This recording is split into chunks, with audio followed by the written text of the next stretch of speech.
It cost nothing to ask wise advice from a good friend. यानी एक अच्छे दोस्त से, बुद्धिमानी से सलाह लेने की कोई भी कीमत नहीं है।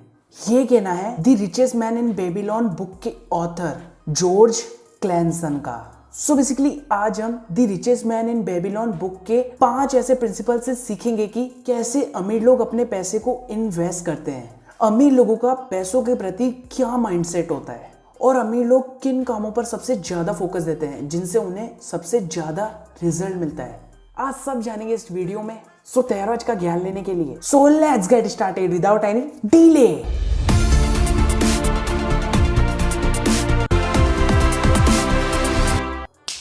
Money is not everything but money is a lot. यानी पैसा सब कुछ नहीं है पर पैसा बहुत कुछ है। हमने कई ऐसे लोगों को कहते हुए सुना होगा, अरे ये पैसा का चक्कर तो मोह माया है, हम तो ये मोह माया से दूर रहते हैं। और वही लोग दिन में 10-10 घंटे काम करते हैं। पैसा सब कुछ नहीं है पर पैसा बहुत कुछ है। अगर आपकी जेब में पैसा होगा ना तो हर कोई आपको पूछेगा, और अगर 1 रुपया भी नहीं होगा ना तो कोई कुत्ता भी नहीं पूछेगा आपको। तेरा तो गेम बजाना पड़ेगा। इसलिए अपने दिमाग से ये ख्याल निकाल दो कि भाई पैसा कुछ भी नहीं है, पैसा बहुत कुछ है। अगर जेब में पैसा है ना तो आप हर चीज खरीद सकते हो, तो कोई भी चीज खरीदने में हिचक नहीं होती है। अपने बच्चों को एक अच्छी एजुकेशन दे सकते हो, एक अच्छा बिजनेस खड़ा कर सकते हो, पैसा है तो घूम सकते हो। इसलिए पैसा लाइफ में इंपॉर्टेंट है, पर लेकिन एक लिमिट में। पैसा कमाओ, पैसा कमाना जरूरी है, पर लेकिन उसे माइंड में मत उतारो। यानी पैसे के पीछे इतना भी मत भागो कि पैसा आपके दिमाग पर हावी हो जाए। पैसा कोई मोह माया नहीं है, पैसा एक इम्पॉर्टेंट पार्ट है हमारी लाइफ का। इसलिए अपने दिमाग में ये बात डाल लो कि पैसा हमारे लिए जरूरी है। इतना पैसा कमा लो कि उस टाइम के बाद आप बैठे रहो और आपका पैसा आपके लिए काम करे। The richest man in Babylon. एक बार की बात है, बंसीर और कोबी जो कि आपस में दोस्त हैं, वह दोनों गरीब हैं। तो वो एक दिन बैठ के सोच रहे होते हैं कि यार अगर हम गरीब हैं तो हमारे आने वाले बच्चे भी गरीब होंगे। हम जितना स्ट्रगल कर रहे हैं उन्हें भी उतना स्ट्रगल करना होगा। तो इसी बात को सोचते सोचते उन्हें अपने दोस्त अरकद की याद आती है, जो कि बेबीलोन का सबसे अमीर आदमी है। तो वह दोनों अरकद के पास जाते हैं और उससे पूछते हैं कि भाई तूने इतने कम टाइम पे इतना पैसा कैसे कमाया।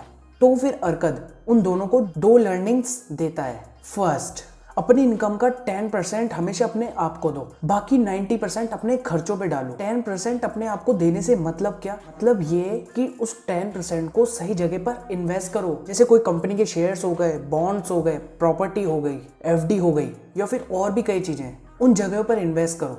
यानी कुल मिला के उस 10% को अपने घर के खर्चों में मत डालो, और हो सके तो उस 90% में से भी कुछ हिस्सा अपने 10% में शामिल कर दो। और अगर आप ऐसे ही कुछ सालों तक ये प्रिंसिपल अपनाते हो तो आप जल्दी ही फाइनेंशियल फ्रीडम पा सकते हो।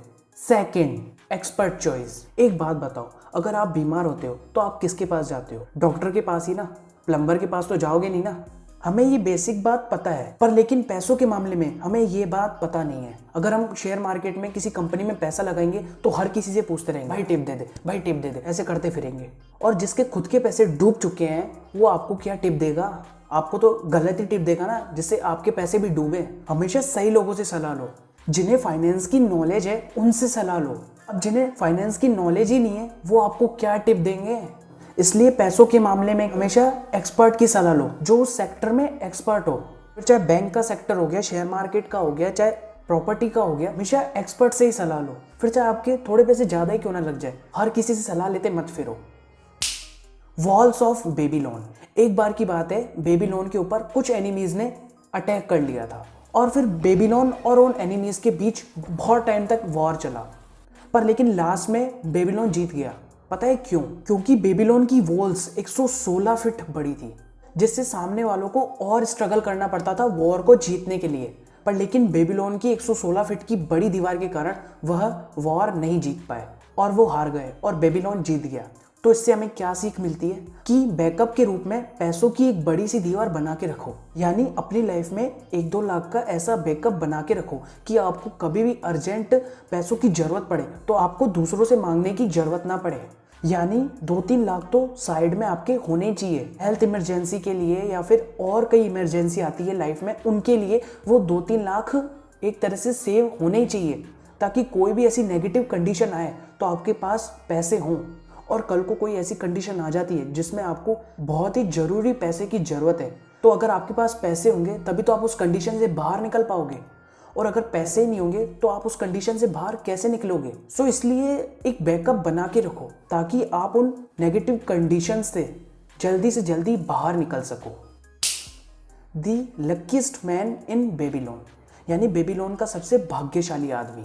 आपने 80-20 फॉर्मूला के बारे में तो सुना ही होगा, वो इसमें भी इम्प्लीमेंट होता है। एक बार की बात है, शेरू नाडा जो कि बेबीलोन का सबसे लकीस्ट मैन है, यानी सबसे भाग्यशाली आदमी है, वो अपने लाइफ एक्सपीरियंस को बताते हुए कहता है कि एक दिन वो भी बहुत गरीब था, उसे कई जमींदारों के नीचे बैठ के काम करना पड़ता था, दिन रात मेहनत करनी पड़ती थी, पर लेकिन फिर भी उसने कभी हार नहीं मानी।